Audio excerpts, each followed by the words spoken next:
Welcome back to the epicenter of New Hampshire politics and presidential primary politics. We're here with Democratic Senator, U.S. Senator Jeanne Shaheen, a great fighter for the people of New Hampshire. Senator, thank you for joining us today. Nice to be with you, Jeff, always. It's great to have you here. Well, this is big for your state, but it's also big for Democrats to realize that they have a place today. They have a place to vote for President Obama. Your thoughts?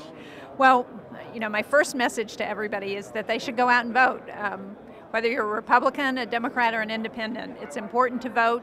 It's important to show our support for the New Hampshire primary, and for those of us who are Democrats and independents who support the president, to go out and let him know and let everybody know that we support the president.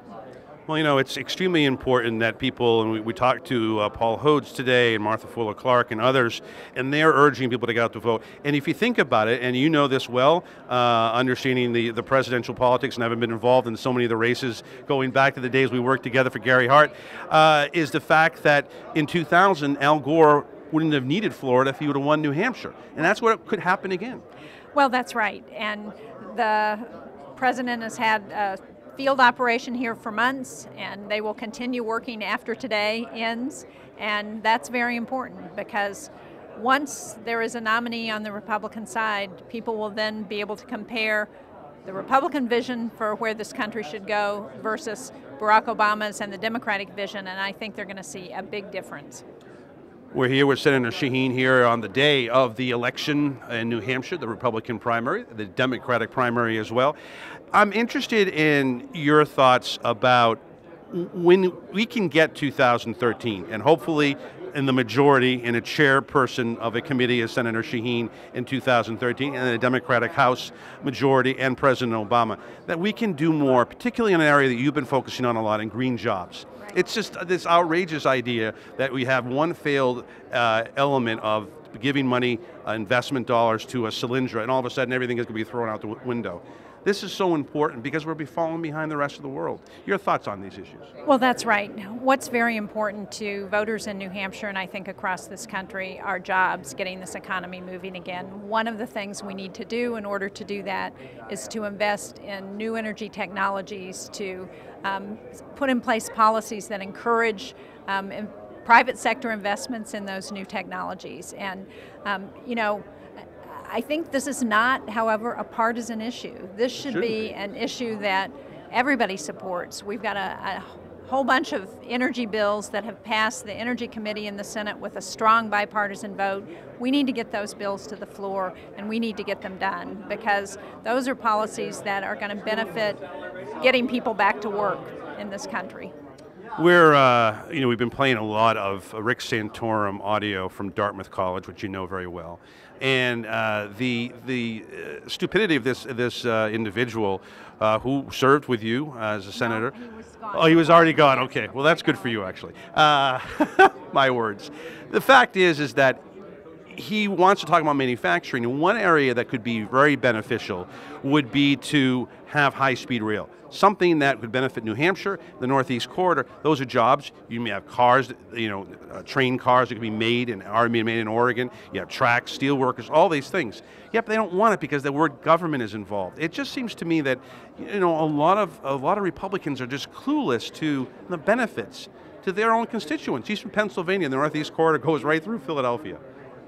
Well, investment in infrastructure is something that we need to do in this country. We're falling behind the rest of the world, and we have a great rail success story in New Hampshire, the Downeaster, that goes from Portland to Boston, has increased ridership every year. It's been in operation, it's added cars, and people want to get out of their cars. They're willing to take trains if we provide an opportunity for them to do that. And here in New Hampshire, we've coupled that train service with bus service because we have some very efficient bus lines that go from the seacoast and from Concord.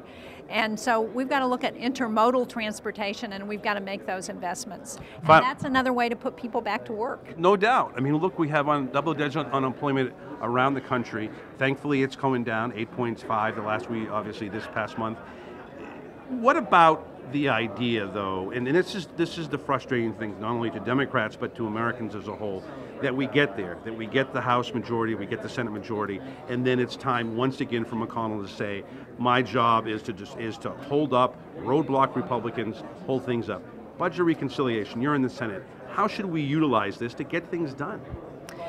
Listen, I think the American people are fed up with the partisanship in Washington. They want us to work together.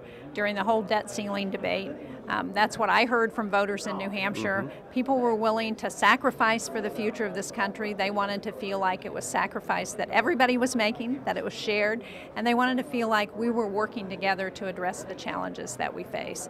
And it's unfortunate that we have a small number of people in Washington who are keeping that from happening. I think my message is I'm going to Washington to try and work to get things done, and I hope my colleagues on the other side of the aisle will do the same. You know, as a male here, I can tell you that the female gender is much smarter and creative in doing this. There are two colleagues of yours on the Republican side that could help in the process. What do you say to Susan Collins and Olympia Snowe, if she gets reelected, to come on board and to be proud that you're a member of the New England delegation and are proud of the female delegation, you know, in the Senate to move forward and get things done? Well, you know, Susan Collins and Olympia Snowe, I've worked closely with them on a number of issues, everything from LIHEAP, low energy heating assistance, which is very important to us in New England, with Susan Collins on some infrastructure projects and on diabetes research. So we work very closely together. Kelly Ayotte, who is the Republican senator from New Hampshire, and I work very closely together. You know, it's interesting, the women senators, Democrat and Republican, meet together 4 times a year. We have dinner, and we talk about all kinds of things. And back when we were working on that debt ceiling debate, one of the things we said in those dinners is that if the women were in charge, we'd have gotten it done by now. Maybe it's time for a majority leader who's a woman in the Democratic Party. Thank you. Thank you. Appreciate it. Thank you again, Senator. Yeah.